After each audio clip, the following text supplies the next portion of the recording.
He's retired from the Los Angeles County Sheriff's Department. She's a transnational gang expert. Been involved in History Channel and ID television. He was an advisor to Gangland TV series and appeared as an expert in numerous episodes. He's here to talk about his experience investigating gangs and the real-life threats that they bring to everybody. Welcome to the Law Enforcement Talk Radio Show. In the Law Enforcement Talk Radio Show, we are joined by special guests talking about their experiences, the realities of investigating crimes, plus those who have experienced horrendous trauma. Police, first responders, military, and victims of crime share their stories. Hi, I'm John J. Wiley. In addition to being a broadcaster, I'm also a retired police sergeant. Be sure to check out our website, letradio.com, and also like us on Facebook. Search for the Law Enforcement Talk Radio Show. The Law Enforcement Talk Radio Show is brought to you in part by Colonial Metals Group. You can set up a safe and secure self-directed IRA where you can have access to your assets no matter what. Protect your future with gold and silver. Call Paul and his staff at Colonial Metals Group to learn how to get started. Call 800-898-1841.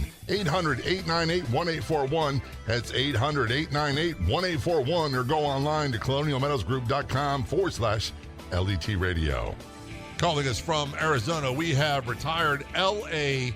County, Los Angeles County Sheriff's Department, Richard Valdemar on the phone. Richard, thanks so much for being a guest on the show. Very much appreciated. Thank you, Jay. I appreciate you having me. First of all, I got to tell you, Richard is kind of a big deal. When you talk about gangs, he's been involved, a technical advisor in the Gangland television series. You've also appeared in multiple episodes of that show. You've been involved in programming of the History Channel and Investigation Discovery Channel. Did I miss anything? No. Well, I helped do the music video for Michael Jackson called Beat It. I've been an advisor in several movies that involve gangs also. No kidding. I didn't know that about you. You're kind of a multifaceted, multi-talented kind of guy. I'm so glad you're on the show. We want to talk about, I think, an aspect of policing and crime that a lot of people don't really have a good concept about. It's about gangs. And I'll be honest with you, Richard, I worked in Baltimore, and we didn't have a lot of the big gangs back then that we do. We had local things, local cliques. I understand it's changed now. But I've watched Gangland. I've watched a lot of these series, and I'm fascinated, and it's probably the wrong word. I don't admire these guys, not by any stretch, because I know what they do. But I am fascinated by how they get entrenched in our society and how they can perpetrate such violent crime, from MS-13 to the 1% outlaw motorcycle gangs to the race-related gangs, whatever it might be. Yes, I think we underestimate them in law enforcement. You know, a lot of people think they're just stupid thugs, but you do have to admire their entrepreneurial attitude and the way they organize their groups and take over territory. If they were the head of some big corporation, you would think that they were, brilliant. Yeah, it's all about competition, and you said a great term. They take over neighborhoods, take over territory. One of the main problems I have with drug gangs is that they take over a part of a neighborhood and the entire substance and structure of the neighborhood changes. It becomes a violent area, and people no longer feel safe. There's parts of Baltimore I worked in, Richard, where they said by 4 o'clock in the afternoon, the kids had to come indoors because that's where the guns came out. Yes, I've been to Baltimore. I taught classes in law enforcement there. I love that city. That was a great city. But like depicted in that series, Homicide, some of those neighborhoods have gone to. Yeah, it's very violent, and people ask me all the time, and I'm sure you've gotten this. Hey, tell us about pulling over cars, traffic stops, and I tell them we were so busy in the Northwest District of Baltimore with murders and shootings and rapes and robberies, we didn't have time for traffic. Yeah, we kind of say the same thing. The traffic cop was a different kind of cop. Totally different. Us who patrolled the ghetto and Barrio. Yeah, it's a totally different scenario. And by the way, it got to the point where I didn't want to stop any vehicles unless I thought they had drugs, guns, were wanted for murder, or was a stolen car, because then I knew what I was going into.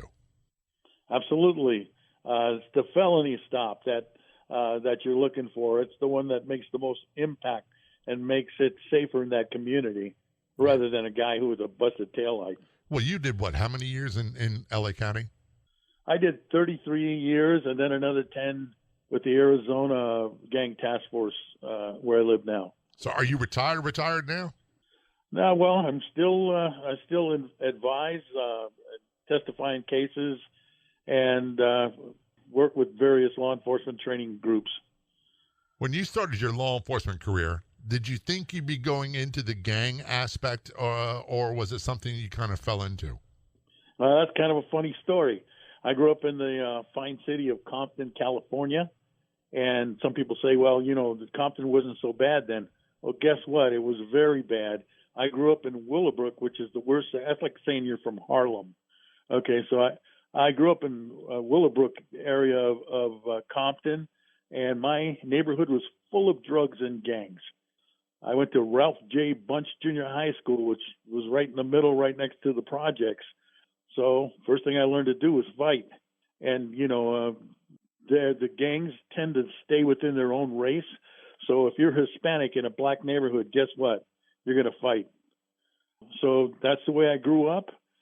Never thought I would be a police officer, but as one of the gang members once told me, you should be a cop. You're a cop already because you're stopping fights and trying to do the right thing and all that kind of stuff. So I got to credit him for seeing that in me way before I did. I ran a teen center for troubled kids in the Willowbrook area under the Catholic Youth Organization and the War on Poverty. So I was real familiar with gangs and crime and drugs. And then in 1966, I joined the Army.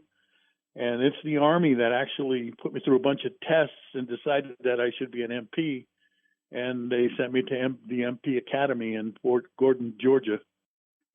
So there's where I started my law enforcement career. So it wasn't something that was really on your radar until going in the Army. By the way, thank you for your service in both the Army and the Sheriff's Department.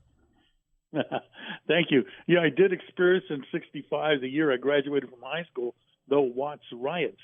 Oh, yeah. And that was a horrible, horrible thing. It destroyed this community. Tanks rolling down your street and 50 caliber machine gun positions in front of your house. That kind of gets your attention. And I'm sure it was in a very negative way. I grew up in a military town. I grew up in Norfolk, Virginia, and I lived everywhere, but that was where I spent most of my life, Richard. And we lived with people from all over, not just the states, not just the United States, but all over the world. You have people from other countries, whether involved in the United States Navy or other branches of service, or they were there for training from their national armed services, what it might be. And we were exposed to people from every walk of life. And I never thought I would go into law enforcement until I was a teenager. And I thought I was prepared for what was going to be in front of me from the academy. I had no idea. This is the Law Enforcement Show. We're going to take a short break. We'll be right back. Colonial Metals Group has helped me create a self-directed IRA where I can have direct access to my assets. Let the team of experts, Paul and his staff at Colonial Metals Group, help you protect your family's future, giving you great information for free. Their level of professionalism and ability to listen make it easy for you to learn everything you need to know about preserving all you work for. Call Paul and his staff at Colonial Metals Group, 800-898-1841, 800-898-1841. That's 800-898-1841, or go online to colonialmetalsgroup.com/LET radio. Remember, let Paul and his staff at Colonial Metals Group give you more information. Back to our conversation with Richard Valdemar on the Law Enforcement Show. Richard is retired Los Angeles County Sheriff's Department, transnational gang expert. He's been a technical advisor on History Channel programming, Investigation Discovery Channel programming. He was an advisor to the Gangland TV series and appeared in 10 episodes, and he still works, even as retired, teaching law enforcement and testifying in gang cases. Richard, before we went to break, you talked quickly about how you went from Compton to the Army. They put you in military police school, and you went into your career in law enforcement. When you left the Army, did you say, hey, I want to become a cop? Actually, it took me a while to to decide that because I couldn't find a job. All of us returning vets. I returned after the Tet Offensive in '68, and all the jobs were given to the people who didn't go to the military. So I went from job to job, and I finally filed for both LAPD and L.A.S.D. And I told my wife at the time, I'm just going to take that job so we have an income because I'll find something else later. And then, 33 years later, you retired. Yes. Well, here's one of the things that I think really helped me in my career. I went into police work in the 1980s when I started the academy.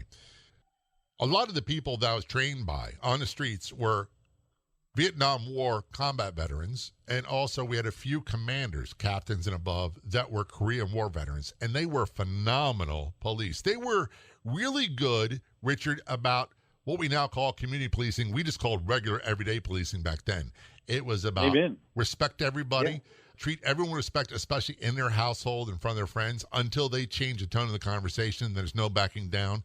They knew the people on their posts, and they were known by the people on their posts in a good way. And that's how I was trained. And we learned that from day one. I agree with you 100%. My training officer was a saint. The gang members actually had a no-touch order on him not to assault him because he had helped people in the community so often. And my scale to measure my leader's ability as a leader was, would I follow this guy into combat?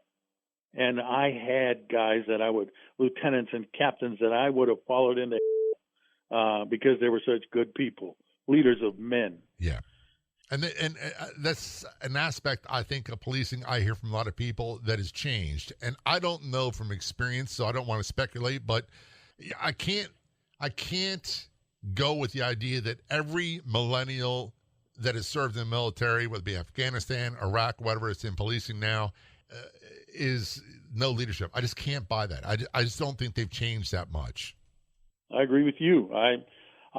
There's a general attitude in our society. Like if you took a survey of college or working people back in our day, and you asked them, is it okay to cheat? They'd say no. But if you took a survey today in the colleges, they would say yes. It's okay to cheat on your finals. It's okay to cheat at DMV. It's okay to cheat on your taxes or your wife. So that's a completely different attitude than 50s, 60s people had. So when you graduated from the academy, obviously you got hired by L.A. County Sheriff's Department. I understand a lot of your people have to go through corrections first. Did you have to do that? Yes. All the Sheriff's Department people have to go through the jail. I did 4 years in the jail, but that was a good experience. I always compare ourselves to LAPD. You come out of the academy like you come out of boot camp. You know, you can whip the world, you can do everything, you're invincible and all that. But for us sheriffs, we go back into the jail. They take away our gun and our stick, and we have to we're outnumbered in that facility, surrounded by people who are bigger, tougher, and meaner than us. And you learn to deal with people in the method that you talked about. Yeah. You treat them fairly, you give them some respect, unless they change the situation. You try to, make life pleasant for them, as pleasant as you can be in jail. And they remember that. They're all human beings. And like one of them told me, hey, we weren't born monsters. We became monsters. Yeah, and a lot of people, by the way, in prison, I say this all the time, you've got a large segment of the population, if it wasn't for alcohol and drugs, would never be there. Then you have a segment of the prison population that had 5 or 10 bad minutes of their life. They made a bad decision. And yes, they need to be held accountable for what they did, both those populations. Then you have a percentage that are career criminals that will cut your throats, that are violent, that are vicious, and they're never going to change. Absolutely. And the gangs foster those people. They move up within the ranks and become the leaders of those gangs. And the gangs control what happens in prison. And whoever controls what happens in prison controls the streets. So this is how they move up in the hierarchy and become leaders of big groups, and they're responsible for distribution, collection, and taxation of all the drug dealers, whether they're gang members or not. So they have huge income. It's $100 billion a year profit from human and drug trafficking across the border. So these guys, it's not like they have a shortage of money. So these guys become powerful and they in their control of the neighborhood. They become what is called the shot callers, whether it be Aryan Brotherhood, whether it be Mexican Mafia or someone else, and usually they're incarcerated. That's right. They run the system from inside, except we have this movement to release them into the main yard or to release them from prison entirely. Well, what do you think is going to happen? They're going to go out to the street and they're going to create more violence and more drug distribution and human trafficking. That's all going to happen because we're letting them out. Was it like that when you first started on the streets? No. First place I worked was East L.A. In patrol and gangs. East L.A. is called the mother of gangs. And I have to point out that East Coast and West Coast gangs are completely different. You guys on the East Coast, your gangs have a structure, a president, a vice president, and ruling group, shot callers, and all that kind of stuff. And then foot soldiers at the bottom, modeled after probably the Italian Mafia. But on the West Coast, we have a different system. It's a cell-like structure run by cliques, and our gangs are actually a coalition of different cliques of the same gang. So that's why in the East Coast, they're having so much trouble dealing with Mara Salvatrucha, because MS-13 was born in Los Angeles and is structured like a West Coast gang, not an East Coast gang. And they, of course, are one of the most violent groups out there. I don't know a whole lot about them, but we return to our conversation with Richard Valdemar. We're going to talk about the realities of the threats that these gangs pose, not just for other gang members, not just for other criminals, but for everybody. And in particular, we're going to talk about the loose enforcement at the southern border and how that is impacting gang involvement throughout the United States. This is the Law Enforcement Show. We're going to take a short break. We'll be right back. How do you start your day? After grabbing a cup of coffee, I grab my phone and open the Clubhouse social audio app and go right to the Breakfast with Champions rooms. I get what I need to start my day the right way in the Breakfast with Champions rooms on the Clubhouse social audio app. Best of all, the Clubhouse social audio app is free, and so are the Breakfast with Champions rooms. So download the Clubhouse social audio app and join me in the Breakfast with Champions rooms. You can find us on Facebook. Just search for the Law Enforcement Talk Radio Show and be sure to click like. Return conversation with Richard Valdemar on the Law Enforcement Show. Richard is a retired Los Angeles County Sheriff's Department. He's a transnational gang expert. He's been an advisor for History Channel, Investigation Discovery Channel, advisor to Gangland television series, and appeared as an expert in numerous episodes of that show. He's also an expert in court, and he teaches law enforcement about gangs and criminal gang activity. Richard, before we went to break, we're talking about MS-13, and I want to backtrack a little bit. You left the Army. You wound up getting a job in the Sheriff's Department. Honey, I'm just getting this job until something better comes along. And somewhere along the line, you must have fell in love with it. I did. I was lucky enough to be exposed to peers and mentors that were excellent police officers. So I got to love it. And plus, I actually felt like I was doing something. In 1976, I actually worked my own neighborhood for a couple of years, and I loved it. I actually felt like I was doing something to make the streets safer. In 1978, they started Operation Safe Streets, OSS, which was a gang program in Los Angeles Sheriff's Department, and I was one of the original 12 selected for that. And I just loved that thing. It's probably the best time I ever had in my career. And that's when you started getting your big exposure to gangs? Yeah, I worked gangs, and that's a special organization that works only gangs. And gangs are responsible in these communities for 80% of the crime. You want to impact narcotics or you want to impact violence, and whatever you want to impact, you need to target gangs, because gangs are the ones who are doing those things or control those things. But 1984, I went to SPY, the Special Investigations Unit, and I began working the prison gangs, like you mentioned before, the Mexican Mafia, the Nuestra Familia, Aryan Brotherhood, and the Black Guerrilla family. And those people control the street gangs. So if you're white, no matter what kind of white gang member you are, and you go to prison, you're going to be controlled by the Aryan Brotherhood. And if you're black, whether you're Crip or Blood, it doesn't matter. When you go to prison, you're going to be controlled by the BGF. In fact, in Baltimore, you have a big contingent of BGFers there. So that was a very interesting thing. I got to work serial murderers like the Night Stalker. I worked the Martin case, which is a child abuse case, the terrorists. Got a real good exposure to all those kind of things. You said it was the most gratifying part of your life. That part of your career, when you worked your own neighborhood where you grew up, you felt like you had a real impact on what was happening in that community. Yes, it was a safer community.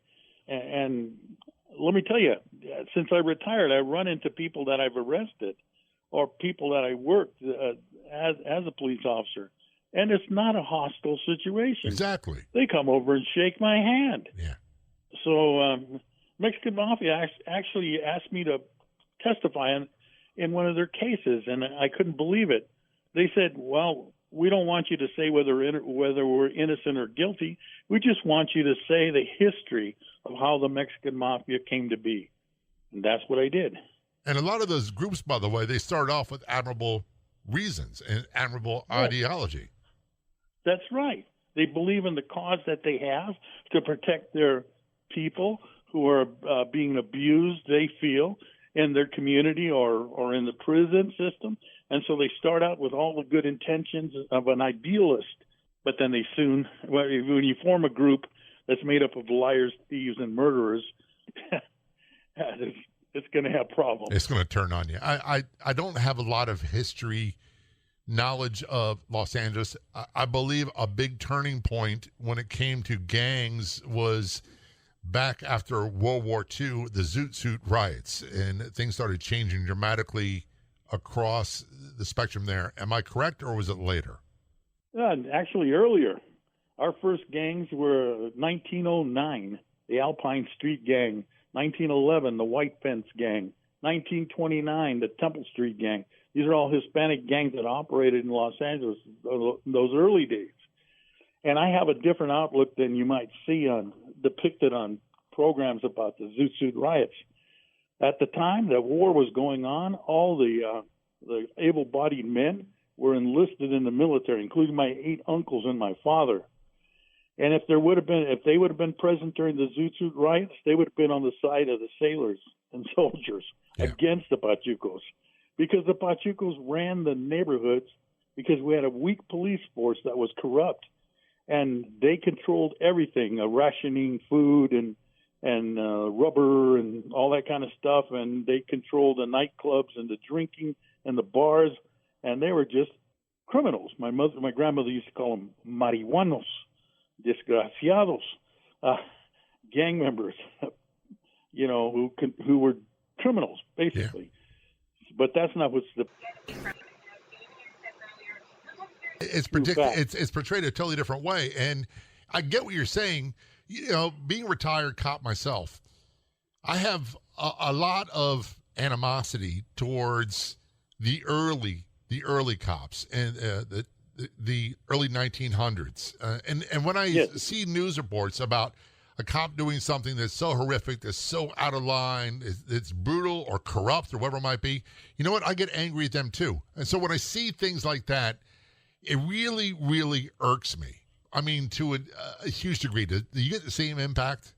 Yes, absolutely. I mean, if you watch the movie Chinatown, you see how Los Angeles was so corrupted by the water district and things like that. You wouldn't think that would be the corrupting influence, but they had the money, and we live in a desert, so whoever controls the water controls how the growth was going to happen.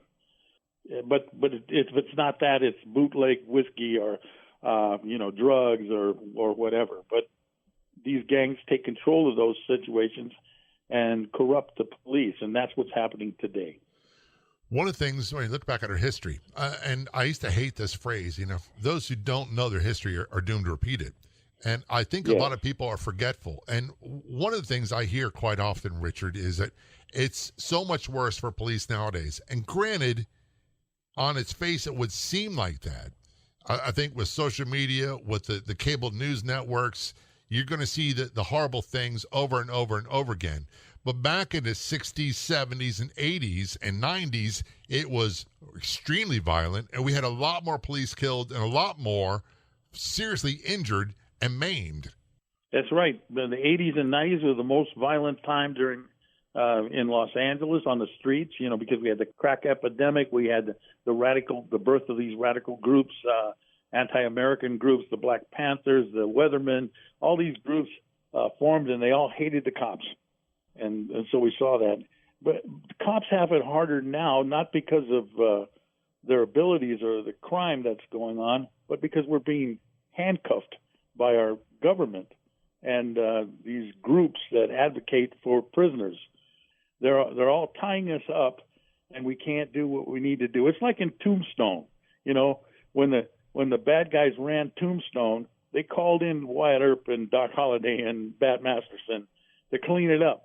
But as soon as they started to clean it up, then the politicians got rid of those people. Look, policing is a lot like the old saying, like sausage. No one wants to see sausage being made. It's ugly, it's horrible, but they all love it. And I, myself included, love it. And I want to have a peaceful society. And I want people to think that they can go to sleep at night and not worry about something bad happening in their house to their children or on their block. I want them to be blissfully unaware of how violent our society is. And quite honestly, you as a cop, I as a cop, we saw that, we experienced it. We've been there with many, many people were killed, and we bear the brunt of that, and our family, to some extent, have to deal with the scars afterwards. This is the Law Enforcement Show. We'll return our conversation with Richard Valdemar in just a few moments. Don't go anywhere. We'll be right back. I believe in having a substantial percentage of my financial future secured with gold and silver. Contact Paul and his staff at Colonial Metals Group to learn how to protect your financial future at Colonial Metals Group. You can set up a safe and secure self-directed IRA where you can access your funds, your assets, no matter what. Call 800-898-1841, 800-898-1841. That's 800-898-1841, or go online at colonialmetalsgroup.com/LET Radio. I start my day a couple of times a week with the Breakfast with Champions rooms, which are free, and on the Clubhouse app, which is also free. I get motivation, guidance, and inspiration for my personal and professional life. Plus, I get to interact and even ask questions from celebrities, all in the Breakfast with Champions rooms in the Clubhouse app. The app and Breakfast with Champions is free. Download the app today, and I will see you in the Breakfast with Champions rooms on the Clubhouse app. Return conversation with Richard Valdemar on the Law Enforcement Show. Richard, interesting character. It's a great conversation so far, Richard. He is retired Los Angeles County Sheriff's Department, an expert in gangs, a transnational gang expert. He was a technical advisor on the Gangland television series, also appeared in about 10 episodes, I believe. Advisor on History Channel programming, Investigation Discovery Channel programming. He teaches law enforcement officers and agencies about gangs, and he also testifies in court. One of the things that I'll be honest with you, I don't really understand what's going on the southern border.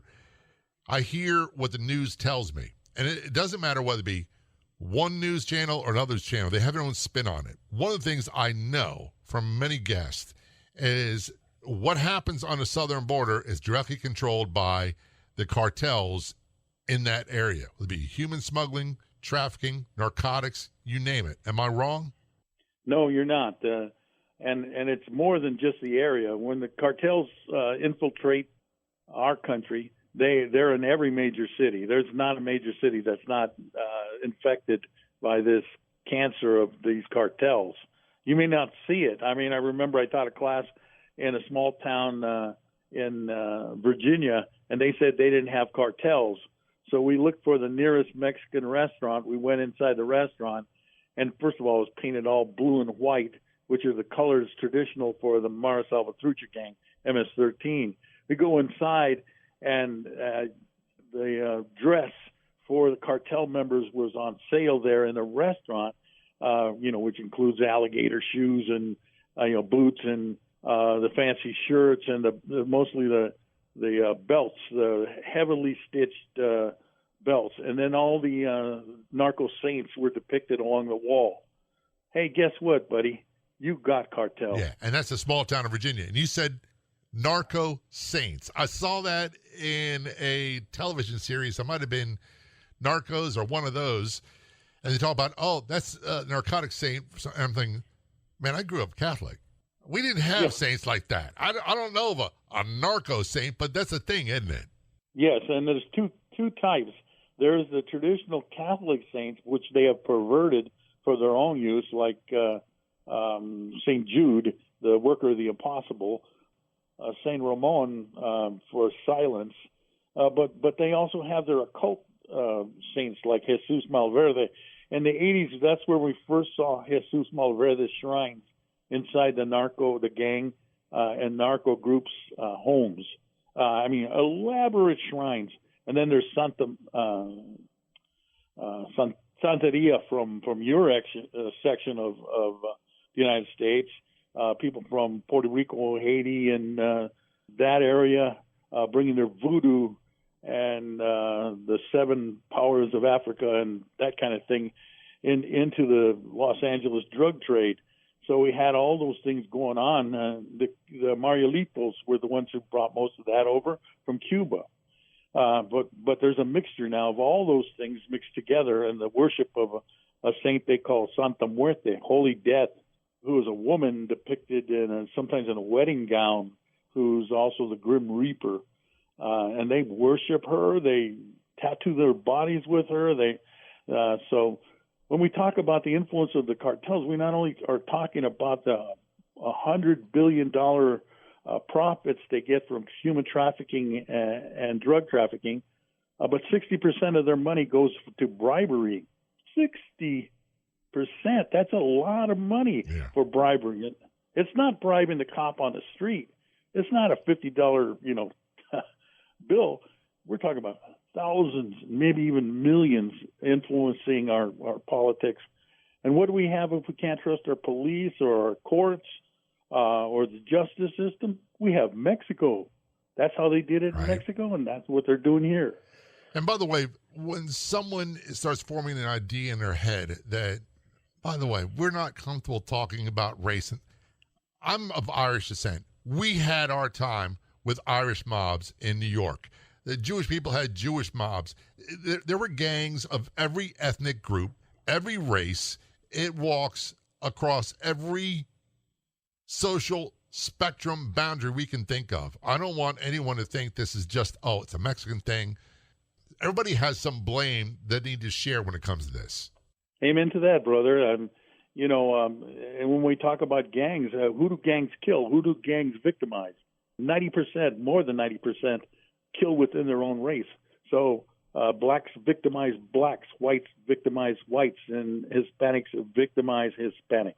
After all, it's the poor people that are being trafficked that are actually the victims of all this. And, they're losing their lives by the thousands. And we're thinking that we're being nice to them by letting this continue on our southern border. It just so happens that the drugs are coming from Central and South America right now, but they're actually coming from China, fentanyl, ephedrine. Those things are produced in China in huge quantities, and then they go into South and Central America and then come up through the narcotics chain into our country and poison us here in America. Back in the days when the Colombians run the cocaine, they called cocaine the poor man's atomic bomb because they were destroying the United States through the use of cocaine. And that's what's happening now. If a country did that with a military force, it would be an armed invasion. When people do that as civilians, look, they come in, they bring drugs, they bring violence, they bring guns, they do this, and then they funnel out large amounts of money to their home countries. It is in many places, an act of war. Absolutely. And that's not to mention there's been over 400 military incursions by the Mexican military into our country, including shooting at our law enforcement officers from helicopters. You know, that's not talked about, but that's happening. If we used our military to go into Mexico, we'd be in an international incident. Right. I had a guest on the show a long time ago as a Texas DPS. He's working the Rio Grande area, backing up customs, I believe, and he was shot from across the border, and he's dealing with lifelong pain and lifelong paralysis. Yes. And to this day, he can't get answers to the questions, who shot me? Yes. Because of politics. Because instead of protecting our own people, we protect the people from other countries. You know, it's crazy. Richard, the southern border, everybody wants to think, again, I'll go back to what the news tells you. Some stations say it's no big deal. Other ones say it's the end of the world. The truth is somewhere in the middle. How bad of a problem is this, and is it a problem for everyone? Yes, like I said, there's cartel activity in every major city in the United States. They are gaining complete control over drug trafficking and human trafficking. It's a problem for all of us, and it's not isolated to the border. The border sheriffs, you know, I support the border sheriffs, and, you know, they are a coalition fighting because they're on the front lines at the border, and that's where you hear most of the information coming from. But you can go to any city in the United States, any large city, and wherever you find the drug dealers, you're going to find Jesus Malverde and Santa Muerte and the Mexican cartels involved. And in Los Angeles, we get about 650 murders, gang-related murders every year. Well, we solve those. But what they don't tell you about is there's another 650, which we call Mexican national murders, which are cartel murders, and 99% of our murder warrants out of Los Angeles are for people from Mexico who kill somebody in the United States and then return to Mexico, and we don't solve those. We're going to have you back in the future to talk more about this. Richard, where can people get more information, get in touch with you if they want you to speak? Are you on LinkedIn, Facebook, those sort of things? Yeah, I am on Facebook and LinkedIn.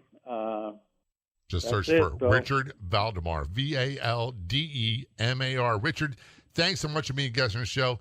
Thanks for your service, both in the military and in the Sheriff's Department, and for spending time with us today. All very much appreciated. Yeah, and I want to mention that my name Valdemar might sound like it's non-Hispanic, but I'm Mexican-American. I mean, my family, this is our heritage. So I'm not, even though the Southern Poverty Law Center called me a racist, it's not about race. Just like you said, it's about making our communities safe. Thanks, Richard. Appreciate it, man. Bye. A huge thank you for listening to this episode of the podcast version of the Law Enforcement Talk radio show, by the way, which is a nationally syndicated radio show. And we broadcast on over 115 radio stations across the United States to more than 44 million combined population. If you like our show, there's two simple things you can do. Go to our website, letradio.com. Add your favorites. Check it often. You can find episodes of the show right there. And the second one involves our Facebook page. It's so easy to find great content, including past episodes of the show. And when you see something that you like, that resonates with you, be sure to share it with your friends. We'll be back in just a few days with another episode of the Law Enforcement Talk radio show and podcast. Until then, this is John J. Wiley. See ya.